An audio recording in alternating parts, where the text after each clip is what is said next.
Saman Javed reporting from Lahore, Pakistan, and this is Team Harmony. We live in a country where everyone talks about men and women. But what about the third ones? The ones that are not accepted by the society, the ones that are always forgotten. Khusra, Khwaja Sara are the common names of the unidentified. Assalamu alaikum. I am Sana and I am from Kota Pind, Lahore. It's in Pakistan. Neither are we respected by the society nor we are offered any jobs.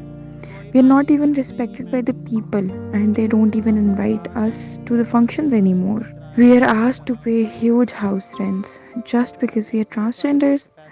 We are even tortured and humiliated by policemen. We are not even helped by the people. There is no third gender box on any school registration form also. Transgenders are those victimized individuals in Pakistan that nobody is ready to accept. The government can still not take a decision on their identity. Both the government and the citizens seem like culprits in this situation.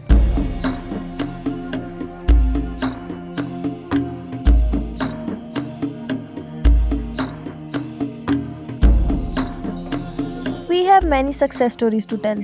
There are transgenders who do not beg and have left sex work for a better life and are now earning through respectable jobs. Their success stories motivate many other transgenders, especially the youth, to work and build a better and respectable lifestyle. They send us their resumes and then we try to arrange jobs for them in collaboration with many other organizations.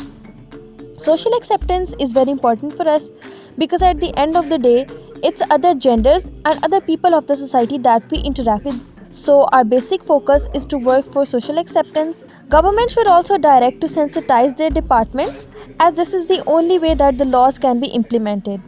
People need to sensitize in the department so that they accept us as a gender also and they understand that we are also the citizens of Pakistan who shall be allowed to enjoy all the basic human rights. All they demand is acceptance from society and from their own families. Don't you think it's kind of our fault too? Because all we want is a daughter or a son. Being a part of this society, I request you all to respect them and consider them a part of our country. We should all fight for the rights of our transgender community. I hope through this documentary you have got to know about the problems of transgender community, and I request our government to please provide them their rights. This is Saman Javed signing off.